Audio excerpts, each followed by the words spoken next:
kabar semua? Senang sekali saya Rini Ayuning Tias dapat menjumpai Anda kembali dalam program kesayangan kita, Dokterku, disiarkan langsung dari studio El Sinta TV, 94,8 FM Fit Radio Bandung, dan 95,7 FM Fit Radio Semarang. Seperti biasa, selama 1 jam ke depan, kami akan menyajikan informasi seputar kesehatan Anda. Dan tema kita hari ini sangat penting nih, yaitu mengenal gangguan kesuburan dan bayi tabung. Bagi Anda yang ingin tanya langsung, silakan di 021 2520 666 atau bisa juga kirim pertanyaan Anda ke email kami di dokterkuelsinta@yahoo.co.id. Anda juga bisa mendownload aplikasi El Sinta Mobile di Play Store milik Anda tentunya. Dan hari ini kita kehadiran nih dengan dokter kita yang cantik dan juga sangat ceria, yaitu Dr. Nima Dedesi SPOGK. Beliau adalah dokter spesialis kebidanan dan kandungan, konsultan dari Rumah Sakit Anna Bekasi. Kita sapa dulu dokter yang sudah hadir di samping saya tentunya. Halo dokter, apa kabar? Baik, semangat pagi Mbak Rini. Alhamdulillah. Tuh kan suaranya tuh kan jadinya seperti abis gitu ya dok ya, karena kecapean gitu ya. Tapi alhamdulillah hari ini berjumpa dengan dokter harus selalu semangat karena dokter juga ceria sekali gitu ya dok ya. Aku jadi ketularan semangatnya untuk hari ini gitu ya, akan berbagi ilmu ke kita semua begitu ya mengenai gangguan kesuburan dan bayi tabung begitu ya dok ya. Dok, ini kan di luar sana banyak pasangan yang mungkin ya dok ya baru aja menikah atau sudah lama menikah. Pastinya berharap gitu ya dok ya untuk segera memperoleh keturunan. Syukur-syukur alhamdulillah langsung dikasih gitu ya. Seneng deh gitu ya. Itu kan pasti tujuan menikah kan untuk keturunan gitu ya dok ya. Salah satunya. Nah salah satunya, tapi gitu ya ada juga di luar sana yang teman-teman kita nih yang masih berjuang gitu ya, usaha sana sini ke dokter macam-macam gitu, tapi belum juga dokter dianggapnya mungkin aduh gimana ya, langsung udah bawaannya tuh stres gitu ya dok ya. Kemudian jangan-jangan ini masalah infertilitas lah atau apa. Jadi sebenarnya gangguan kesuburan ini pengertiannya apa dulu dokter, supaya kita gak melabel diri kita sendiri atau menjudge diri kita sendiri gitu dokter. Oke. Sebelum kita mulai pembicaraan lebih lanjut, jadi yang dikatakan gangguan kesuburan atau infertilitas adalah di mana seorang pasangan suami istri sudah menikah selama 1 tahun, berhubungan secara teratur Mbak, yang penting 2-3 kali dalam seminggu tanpa menggunakan alat kontrasepsi. Jadi batasannya itu.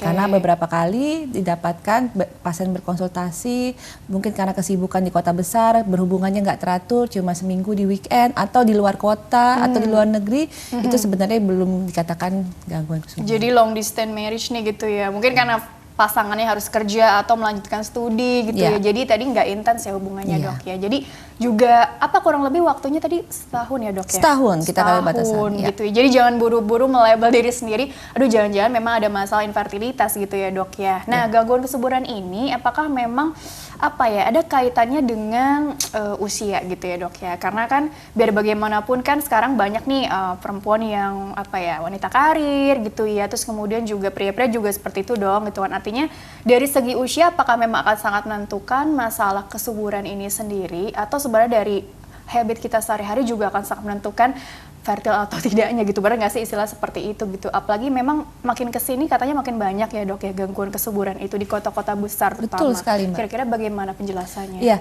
jadi sebenarnya terutama faktor wanita itu sangat berpengaruh, di mana usia setelah 35 tahun itu angka kesuburan berhubungan dengan cadangan ovarium, cadangan sel benih yang dimiliki seorang perempuan itu akan menurun kurang lebih setengahnya.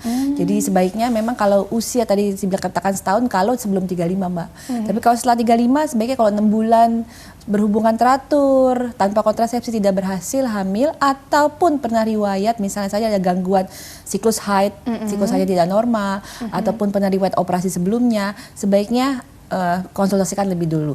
Tadi berhubungan dengan faktor lingkungan, gaya hidup di kota besar, yang paling besar adalah pengaruh asap kendaraan bermotor atau rokok pada pria.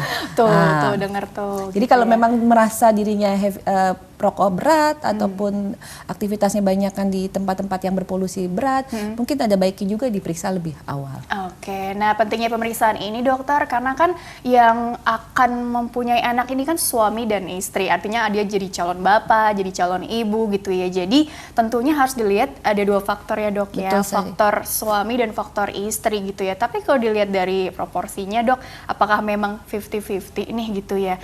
penyumbang masalah gangguan kesuburan atau mungkin lebih dominan maaf di perempuannya dikarenakan mungkin cadangan sel telurnya, tapi jangan salah tadi kualitas spermanya seorang suami juga akan sangat menentukan loh kualitas kedepannya atau berhasil enggaknya sih pembuahannya itu terjadi begitu dokter. Ya. Kira-kira bagaimana nih? Jadi kalau kita bicara fertilitas, artinya ada dua belah faktor, laki-laki dan perempuan, dan kedua-duanya memiliki sumbangsi yang sama besar. Baik perempuan dalam hal ini gangguan ovulasi, gangguan sel telur, pematangan sel telur, atau gangguan saluran tuba, ataupun gangguan struktur dari anatomi bentuk dari rahimnya juga bisa mempengaruhi. Sedangkan dari faktor pria tadi mungkin salah kaprah selama ini bahwa sebagian besar adalah perempuan, tapi laki-laki juga memegang peranan yang sangat penting juga. Benar. Dan tidak bisa lihat kasat mata, Mbak. Jadi harus diperiksakan sama-sama.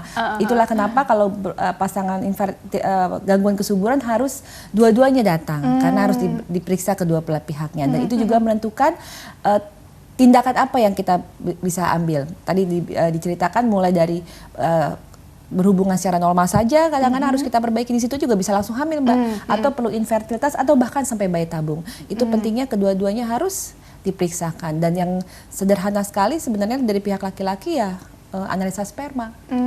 Jadi memang dicoba dulu secara alami, dilihat tadi ya faktor dari nih calon ibunya atau calon bapaknya tadi lifestyle-nya udah baik apa belum, terus kemudian kalau dicurigai ada masalah baru dilakukan pemeriksaan ya dok ya, untuk memastikan nih jangan-jangan memang mungkin secara reproduksinya, organnya ada masalah nanti, atau mungkin lebih karena psikis, kan kita nggak tahu nih dokter. Jadi untuk digali lebih dalamnya lagi juga bagaimana sih? Ya, oke. Jadi dalam pihak wanita pertama kali datang dilakukan pemeriksaan fisik, kalau pemeriksaan ginekologi oleh dokternya. Setelah itu kita lihat saluran telurnya dengan cara HSG, ronsen saluran telur, nanti dilihat itu saluran telurnya buntu atau tidak, karena sperma untuk bisa mencapai sel benih, sel telur pada wanita harus melalui saluran telur namanya tuba falopi. Jadi dilihat potensi atau kebuka atau tidaknya saluran telur. Terus yang ketiga yang penting adalah pada pria adalah analisa sperma tadi, karena pakai bahasa yang sederhana, yang keluar pada pria itu seperti ibaratnya cendol, Mbak. Ada air mani, ada sperma, artinya dan itu tidak bisa dilihat kasat mata, harus dilakukan pemeriksaan fisik dan pemeriksaan di laboratorium melalui pemeriksaan analisa sperma. Tapi kalau yang untuk di Obgyn ini ya dok ya, istrinya aja yang dilakukan pemeriksaan. Tapi kalau artinya kalau suami apakah tetap ke SPOG atau ada spesialisnya khusus gitu dok? Ya, itu gunanya pentingnya adanya tempat center fertilitas, di mana di situ kita bergabung. Jadi pada saat screening awal bisa datang gangguan kesuburan atau fertilitas, infertilitas, datangnya ke dokter kandungan, dokter Obgyn. Nah, di sana nanti kami screening, tahap tapisan awal adalah analisa sperma. Tapi kalau memang ada gangguan di sana dan memang secara dalam anamnesa ada gangguan saja saat berhubungan ataupun saja gangguan masalah fertilitas pada prianya, gangguan pada saat ejakulasi atau apa, kita harus konsultasikan lagi ada dokter androloginya. Atau kalau memang misalnya ada kecurigaan ada varikokel, varises pada buah zakar prianya, kita perlu operasi atau tidak, perlu pemeriksaan lebih lanjut, kita juga ada dokter urologinya. Jadi pasti memang nanti harus tim. Iya, dalam kesatuan tim itu nanti dirujuk lagi gitu ya dok, ya begitu ya. Tapi tadi gini, pentingnya kenapa harus datang berdua? Karena tadi banyak yang maaf nih ya, yang menyalah-nyalahkan nih karena istrinya nih gitu ya yang dominan, atau bahkan suaminya nih gitu ya. Jadi macam-macam. Padahal seperti itu harus disingkirkan ya dok ya, karena kita harus teliti lebih dalam lagi. Tapi biasanya gini dokter, kalau dari segi persentase tadi memang hampir seimbang lah ya. Tapi biasanya kalau yang perempuan ini apakah memang karena masalah tadi lebih banyak karena pematangan sel telurnya atau penyumbatan saluran tubanya, atau memang karena apa sih sehingga, atau memang ada kista, ada miom, ada apa gitu macam-macam ya dok ya. Jadi memang untuk cara cari taunya itu biasanya ditanya dulu siklus haidnya atau keluhannya selama ini atau bagaimana dokter? Jadi penapisan awal, pertanyaan pada saat datang ke dokter kandungan biasanya akan ditanyakan pola haidnya, karena pada kasus-kasus pematangan sel telur dalam hal ini PCOS yang kita sering temui, itu siklus haidnya memanjang lebih dari 35 hari dan kadang-kadang sampai tidak haid dalam 3 bulan terakhir. Nah, adanya gaya hidup yang berhubungan dengan obesitas, dengan aktivitas fisik yang berkurang, pola makan yang rendah serat, itu juga memicu terjadinya PCOS. Selain itu juga apakah haidnya nyeri, biasanya kita hubungan sama kista endometriosis atau bahasa awamnya kista coklat, itu juga dilihat. Atau misalnya saja haidnya banyak atau berlebihan, bisa kita hubungan dengan mioma uteri atau ada benjolan pada rahim. Jadi hal-hal itu juga salah satunya jadi penapis awal gangguan kesuburan pada wanita. Oke, banget tadi menarik ya, ada PCOS, ya kista, ya miom gitu ya dok. Yang itu memang harus ditreatment secara khusus juga ya dok ya, dan tentunya dengan lifestyle yang baik juga diperbaiki ya dok ya. Baik dokter, kita jeda dulu sebentar, nanti di segmen selanjutnya barangkali nanti ada slide ya yang bisa dokter jelaskan lebih detail lagi seperti apa ya. Baiklah pemirsa, jangan kemana-mana, tetaplah bersama kami akan kembali sesaat lagi.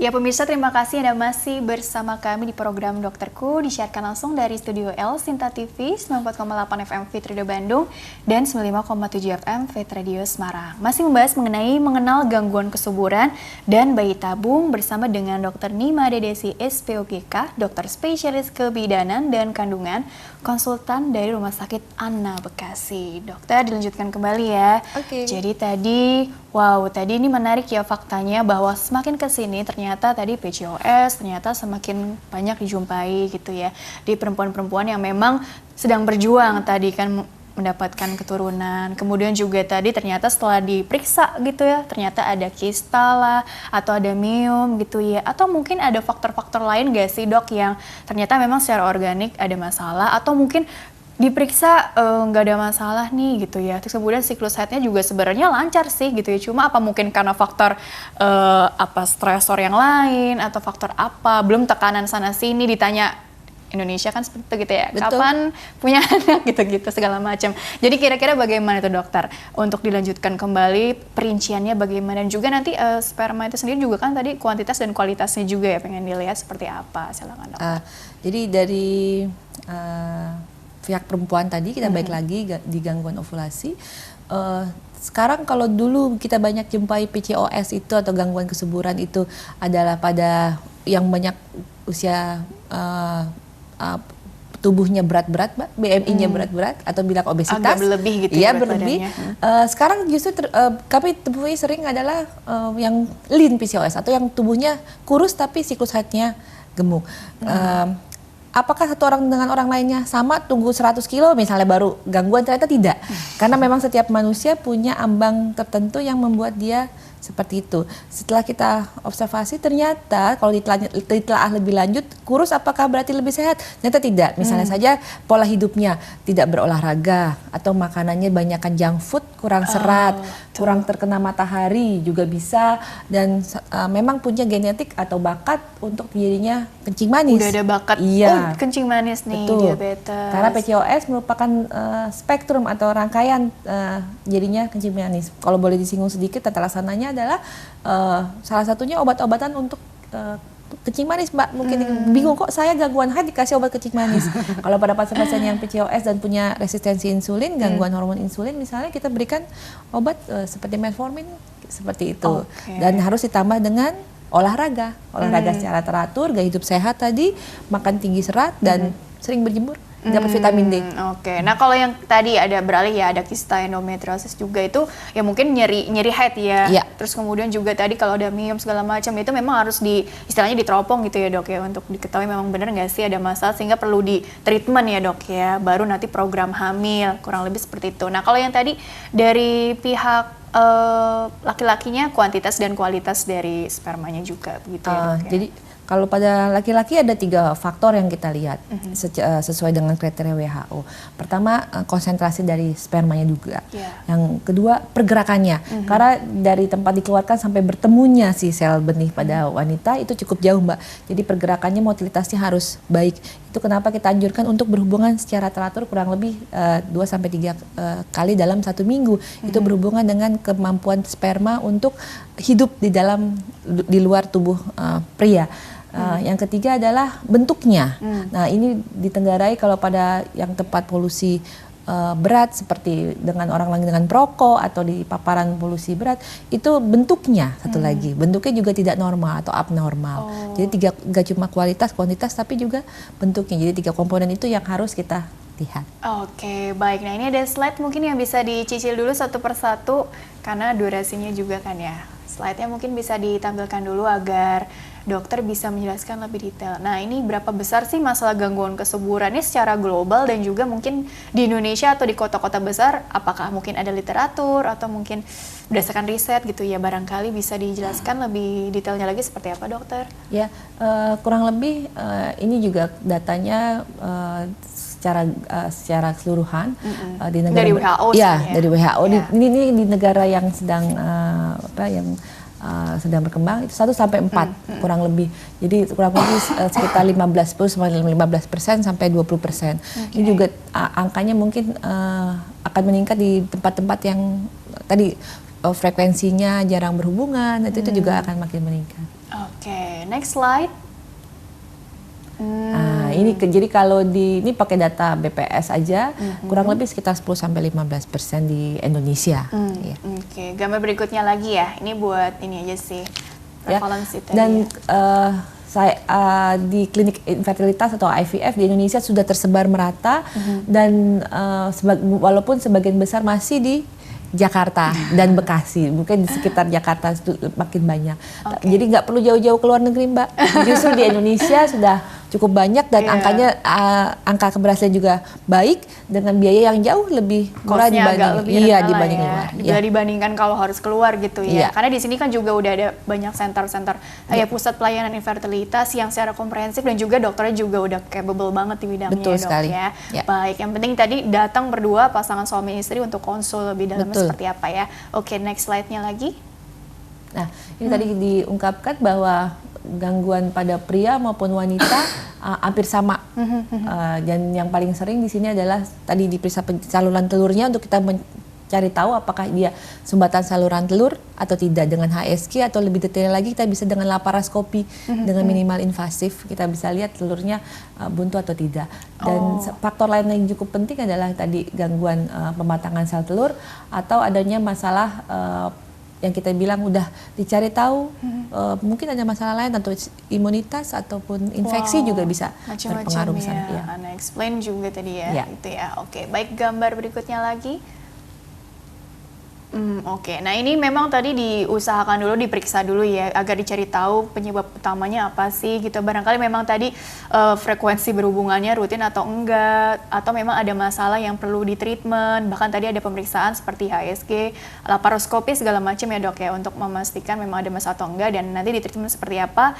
Kalau memang ternyata sudah dicoba dok secara alami, nah ini kita masuk tingkatannya ada inseminasi dan bayi tabung ya dok. Betul ya. sekali. Memang harus bertahap sih, cuma memang pengertiannya apa sih bedanya inseminasi dan bayi tabung gitu ya, mungkin alurnya sendiri seperti apa sih dok? Oke, kalau inseminasi teknik yang kita kembangkan itu untuk membantu si sperma mencapai sel telur dengan lebih dekat dengan kemampuan vitalitas sperma, ketahanan sperma yang lebih tinggi. Misalnya saja dilakukan pada pasien-pasien yang memiliki gangguan pada kematangan ataupun gangguan pada sperma, jumlahnya yang sedikit ataupun pergerakan spermanya yang kurang ataupun bentuknya yang bagusnya tidak sebanyak yang diharapkan.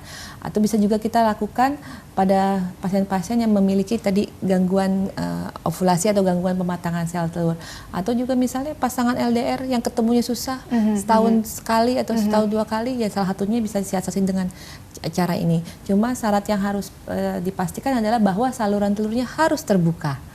Jadi tidak bisa pada kasus yang saluran telurnya buntu. Oh, jangan yang buntu gitu ya, nggak bisa gitu, tersumbat atau apa gitu ya dok ya, mampet gitu ibaratnya dok ya. Baik, gambar berikutnya lagi ada tidak? Jadi itu tadi ada inseminasi. Oh nih, buat inseminasi ini lebih fokusnya lagi tuh di apa tadi, istilahnya disemprot gitu ya dok? Iya, jadi kita masuk pihak laki-laki mengeluarkan sperma seperti pada pemeriksaan analisa sperma di awal. Setelah itu spermanya diolah, dipilih yang baiknya dipisahkan dengan air maninya. Selanjutnya sperma tersebut akan kita masukkan langsung ke dalam rahim. Oh, disuntikan dengan tabung yang sangat halus sehingga tidak perlu melakukan tindakan pembiusan. Jadi dilakukan di poliklinik dengan halus. Ada tabungnya sehingga jarak tempuh. Nah, biasanya kalau sperma dikeluarkan di mulut rahim untuk mencapai salur sepertiga ujung dari saluran telur itu jauh sekali, Mbak, perlu waktu jauh. Nanti kita dekatkan, jadi kita semprotkan hingga kurang lebih dekat 1-2 cm dari ujung rahimnya. Jadi jarak tempuhnya lebih sedikit sehingga menyiasati sperma-sperma yang tadi gerakannya agak berkurang. Jadi benangnya lebih singkat gitu ya, Dok, jarak tempuhnya lebih dekat. Jarak tempuhnya lebih sedikit gitu ya pengertiannya ya. Oke, ada lagi gambar berikutnya. Oh, persiapannya tentunya fisik dan mental bagaimana, Dok? Ya, jadi ya pasti ibunya rileks, stres, tapi tidak perlu sih, rileks saja, tidak perlu aktivitas fisiknya langsung dihentikan, jadi tetap biasa bekerja seperti biasanya. Ibu datang bersama setelah konsultasi pertama, setelah kita penapisan di awal, datang pada hari pertama atau kedua, paling ideal hari kedua haid. Ya, selanjutnya dokter akan memberikan obat stimulasi, obat pembesar sel telur, ataupun kalau memang siklusnya bisa natural, dievaluasi. Nanti kita berikan ada 3 macam, dengan kita bisa kasih obat bisa, dengan obat suntik bisa. Tujuannya untuk membesarkan sel telur. Setelah itu kita evaluasi, nanti pada hari ke-11 atau 12 tergantung ukuran sel telurnya, di mana ukuran sel telur sudah lebih dari 18,5 mili ataupun 19 mili, kita suntikan obat untuk memecahkan sel telurnya, cangkangnya, sehingga sel telur bisa keluar dari folikelnya, si sel telurnya. Nah, setelah itu baru kurang lebih 36 jam setelah tindakan tersebut, sperma baru dimasukkan. Oke, jadi memang untuk terjadinya kehamilan gitu ya, Dok ya, sel telur ini mesti ukurannya ini besar gitu ya, terus jumlahnya juga mungkin yang dibutuhkan berapa sih gitu, karena kalau PCOS itu kan katanya sel telurnya ini sedikit kecil-kecil tapi banyak, tapi nggak matang gitu ya kan, sering dengar seperti itu ya. Jadi memang kalau untuk terjadi pembuahan yang sempurna itu pemilihannya juga bagaimana itu tadi pengertiannya tuh, Dok? Jadi kalau pada inseminasi telur yang kalau normal kita telur setiap bulan hanya 1, kalau ini biasanya kita stimulasi pemberian pemicu sel telur itu kita harapkan lebih dari 1, tapi tidak lebih dari 3, karena repot, Mbak, kalau lebih dari 3 bisa kembarnya banyak sekali ya. Jadi tapi bisa diatur nggak sih, apa jangan-jangan pengen kembar kalau ada gennya mungkin? Jadi setelah kalau inseminasi tidak, tergantung jumlah sel telur. Tapi apakah sel telurnya semua dibuahi sperma, itu seleksi alam sekali lagi. Nah, kalau nanti kita bicarakan bayi tabung, kita biasanya memasukkan 2-3 embrio, tapi apakah maksimal 3, tapi apakah tiga-tiganya akan bertumbuh seperti yang diharapkan, itu balik lagi ada seleksi alam dan izin beliau. Benernya, izin dari Allah. Ya, izin dari yang di atas. Oke, terus jadi artinya inseminasi, kemudian kan tadi naik lagi tingkatannya jadi bayi tabung ya. Ini inseminasi mungkin ada waktunya nggak? Mungkin udah dicoba berapa kali, terus ternyata belum juga gitu ya, waktunya belum jadi gitu ya istilahnya, baru naik ke bayi tabung tuh kalau udah berapa kali mencoba ya, Dok ya biasanya? Jadi biasanya kita anjurkan pasien untuk melakukan coba inseminasi maksimal 4 kali, Mbak. Kenapa 4 kali? Karena kurang lebih angka keberhasilan pada inseminasi sekitar 10-20%. Sedangkan angka keberhasilan pada bayi tabung sekitar lebih 40%. Jadi kurang lebih akumulatif ya, maksimal 4 kali. Jadi kalau udah 4 kali inseminasi gak berhasil, dianjurkan untuk bayi tabung saja. Walaupun usianya pasangannya itu mungkin masih sama-sama muda, Dok. Misalnya katakanlah perempuannya masih 25 tahun, prianya juga mungkin segitu juga gitu, 25, 26, 27. Tapi kalau udah ternyata sudah mencoba, mungkin nikahnya dari 20-an awal gitu ya. Memang seperti itu ya, Dok ya. Walaupun tadi kan masih sampai panjang nih, 35 masih lama gitu ya. Tapi memang seperti itu ya dok ya kalau memang udah 4 kali inseminasi. Ya, biasanya kita evaluasi lagi penyebabnya apakah memenuhi syarat untuk dilakukan insem sebelum kita coba lagi. Kalau misalnya faktor sperma suaminya sangat tidak baik, ada gangguan pada bentuknya atau gangguannya jumlahnya sangat-sangat sedikit, kita tidak anjurkan lagi untuk inseminasi. Atau misalnya sel telurnya ibunya sulit sekali untuk matang ataupun memang jumlahnya walaupun muda dengan riwayat operasi sebelumnya misalnya, operasi kista waktu masih dari riwayat sebelumnya tadi ya, ya. itu juga kita anjurkan untuk lakukan bayi tabung. Oke, dokter mungkin untuk seputar penjelasan bayi tabungnya itu ditahan dulu sebentar ya. Baik. Ini kita masuk ke pertanyaan sosial media dulu ya, karena ini ada 2 pertanyaan yang akan nanti untuk dijawab gitu ya. Baik, ini dari Setio Jakarta. Baik, Dear Dokter, saya Setio umur 36 tahun Jakarta. Maksudnya dari Jakarta ya, oke. Istri saya 24 tahun, kami sudah berumah tangga 2 tahun, tapi saya di rumah hanya 5 bulan selama 2 tahun. Karena saya bekerja di luar negeri selama 8 bulan. Oh gitu ya, intinya jarang ketemu lah ya, oke. Selama ini kami belum dikaruniai anak. Terakhir istri saya ada infeksi saluran kencing, infeksi saluran kemih, endometriosis di luar rahim, sehingga pertanyaan saya bagaimana kami bisa mendapat momongan secepatnya. Terima kasih. Jadi ini ada banyak faktor nih ya dok yang perlu dibahas nih dokter. Jadi tadi faktor frekuensinya juga dan juga ada infeksi saluran kemih, endometriosis di luar rahim tadi ya. Ini maksudnya apa nih endometriosis di luar rahim? Dan bagaimana caranya supaya memperoleh momongan secepatnya? Baiklah, bagaimana itu dokter? Ya, jadi untuk endometriosis sendiri mungkin di indung telur kali ya Mbak ya, kita bilang katakan kista endometriosis. Yang pasti dalam hal ini informasi tentang suami kurang kurang lengkap. Yang nanya suaminya nih. Yes, mungkin sebaiknya sperma suaminya juga diperiksa. Kalau memang saluran telurnya juga wajib diperiksa. Kista endometriosis juga harus dilihat seberapa besar dan cadangan sel telurnya walaupun masih muda mungkin karena kisahnya terlalu besar sekali juga akan mempengaruhi. Jadi mungkin sebaiknya periksa lagi ke dokter untuk dilihat tadi saluran telurnya ada masalah nggak. Kalau memang belum dilakukan pemeriksaan, memang ternyata dokternya mengatakan memang anjurkan untuk operasi misalnya, pada saat operasi laparoskopi bisa sekalian dilihat saluran telurnya, potensi telurnya sekalian dilihat betul tuh ya.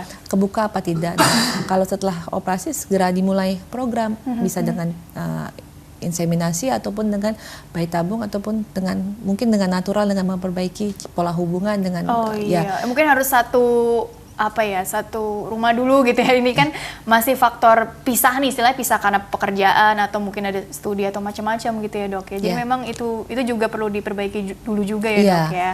Oke, dokter, tapi kalau untuk masalah tadi dokter bilang kan ada salurannya nih perlu jangan yang tersumbat atau yang buntu. Itu kenapa bisa tersumbat atau buntu itu memang balik lagi karena faktor apa sih gitu ya kalau yang tersumbat atau buntu ini? Paling sering penyebab kebuntuan pada saluran telur adalah faktor infeksi karena hubungan genitalia interna ataupun organ wanita tuh sangat unik. Jadi dari luar terhubung langsung ke dalam. Jadi kalau ada infeksi, organ genitalia eksterna yang di luar itu terinfeksi, itu bisa menyebabkan infeksi sampai bahkan ke saluran telur. Oke, ini makanya infeksi saluran kemih tadi dibilangnya. Ini ada kaitannya dengan biasanya sih jarang, misalnya wanitanya sering keputihan atau sering radang pada mulut rahim, itu juga bisa menimbulkan penyumbatan pada saluran telur. Jadi sebagai perempuan tuh harus rajin-rajin mengecek dirinya sendiri gitu ya dok ya. Tadi siklus haidnya bagaimana, kalau nggak lancar ya diperbaiki polanya supaya teratur. Terus kemudian juga kalau ada keputihan ya dicari tahu nih abnormal atau mungkin masih keputihan yang normal gitu ya dok ya. Jadi jangan diam aja ya dok ya, karena siapa tahu itu tanda-tanda yang memang perlu diperbaiki gitu ya dok ya untuk kesuburan kita ke depannya. Baiklah, ini pertanyaan selanjutnya dari Ratna Bekasi. Dokter, saya Ratna dari Bekasi. Saya mengalami penyumbatan tuba kanan dan kiri. Oh ini ada lagi nih kasusnya kanan dan kiri. Saya dan suami direkomendasikan untuk program bayi tabung. Apakah suami saya perlu tes sperma dulu atau tidak perlu ya dokter ya? Terima kasih. Oke, ini bagaimana dokter penyumbatan kanan dan kiri gitu ya? Jadi bisa salah satunya, bisa keduanya gitu dokter? Iya. Bagaimana tuh penjelasannya? Jadi pada kita memiliki organ saluran reproduksi tuba falopi dalam hal ini adalah kanan dan kiri. Pada kadang-kadang tertentu yang tidak beruntung misalnya penyumbat sebelah ataupun pernah karena hamil di luar kandungan gitu Mbak, yang terpaksa harus dipotong, jadi dia hanya sebelah. Biasanya kita evaluasi apakah memungkinkan untuk dilakukan hubungan secara normal saja atau tidak, ataupun perlu inseminasi apa enggak, tergantung faktor suami. Tapi kalau saluran telurnya dua-duanya tersumbat, pilihannya hanya satu, bayi tabung. Nah, laki-lakinya harus diperiksa nggak? Wajib. Wajib tadi ya. Karena itu juga menentukan angka keberhasilan dari bayi tabung sendiri. Benar. Iya betul. Nanti dilihat apakah spermanya baik atau tidak. Jadi sebelum memulai program nanti kita lihat diseleksi. Kalau memang memenuhi syarat dan tidak ada gangguan pada sperma, bisa langsung dimulai program. Tapi misalnya pada keadaan tertentu di mana sperma tidak keluar Mbak, namanya azoospermie, itu tindakannya khusus lagi. Jadi kita harus mengekstraksi spermanya dari organ laki-laki, dalam hal ini buah zakarnya, ataupun dari saluran pada prianya. Itu penanganannya lebih khusus lagi begitu ya Dok. Dan itu pakai tim. Itu dia kenapa harus diperiksa dua-duanya sebelum memulai program. Jadi untuk ini mengusahakan agar pasangan suami istri ini alhamdulillah nantinya memperoleh keturunan gitu ya. Ini ternyata banyak yang sangat menolong gitu ya Dok ya. Gak cuma dokter obgynnya aja, tadi ada androlog juga dan juga dokter-dokter yang lain juga begitu ya Dok ya. Dokter, kita jeda dulu sebentar. Nanti dilanjutkan kembali di segmen terakhir ya Dok ya. Sekaligus nanti closing statementnya ya. Baiklah pemirsa, jangan kemana-mana, tetaplah bersama kami. Kami akan kembali sesaat lagi.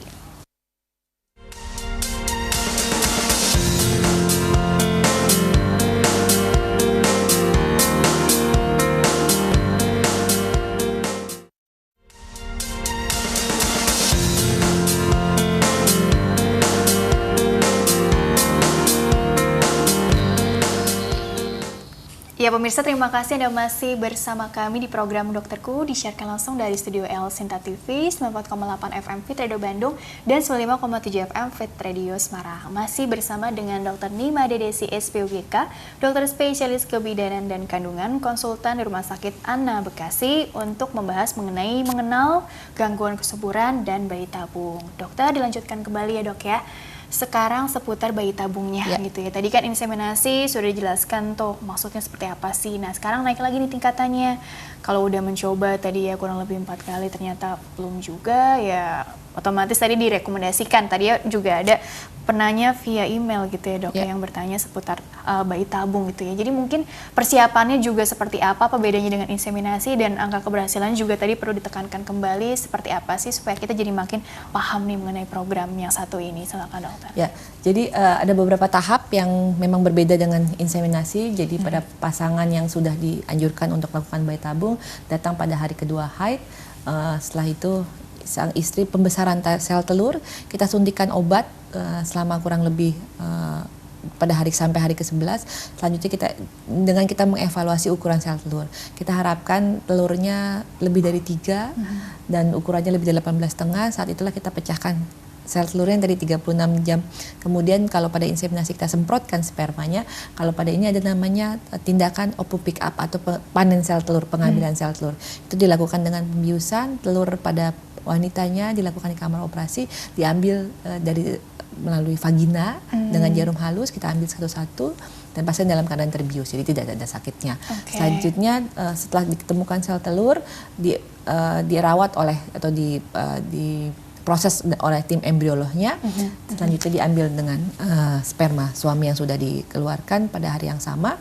Terus selanjutnya dikawinkan Mbak, istilahnya diisi, kita masukkan satu-satu. Selanjutnya kita evaluasi hari demi hari proses pernikahan tadi, proses isi tadi, apakah berkembang menjadi embrio yang baik atau tidak. Selanjutnya pada kurang lebih hari ketiga ataupun hari kelima, embrio tersebut kita tanamkan ke dalam rahim kembali seorang wanita yang tentunya saja berasal dari benihnya, pasangan yang gitu ya. Sperma laki-lakinya dan sel benih dia tersebut ke dalam rahimnya dengan menggunakan pipet yang halus sekali, tabung yang halus sekali, sehingga tidak ada keluhan rasa nyeri ataupun sakit pada pasien. Kurang lebih keseluruhan proses sampai tindakan embrio transfer 14 hari, dan kita bilang bagi rapotnya atau evaluasi pasiennya apakah hamil atau tidak 2 minggu setelah itu. Oh, jadi di follow up seperti itu gitu ya? Kurang lebih seluruh prosesnya kurang lebih 1 bulan 28 hari. Oke, dokter gitu ya. Ini kan namanya juga bagian dari ikhtiar gitu ya Dok ya. Karena kan biar bagaimanapun tetap diserahkan kepada Tuhan dong gitu kan, kapan nanti timing yang tepatnya kan beliau yang lebih tahu gitu istilahnya seperti itu. Nah Tapi apa yang usaha tadi selain tadi kan coba dulu secara alami, kemudian ada inseminasi, ada juga bayi tabung gitu ya. Yang penting adalah tadi kedua belah pihak ini benar-benar menyadari kemungkinannya masing-masing itu yang perlu diperbaiki apa gitu ya.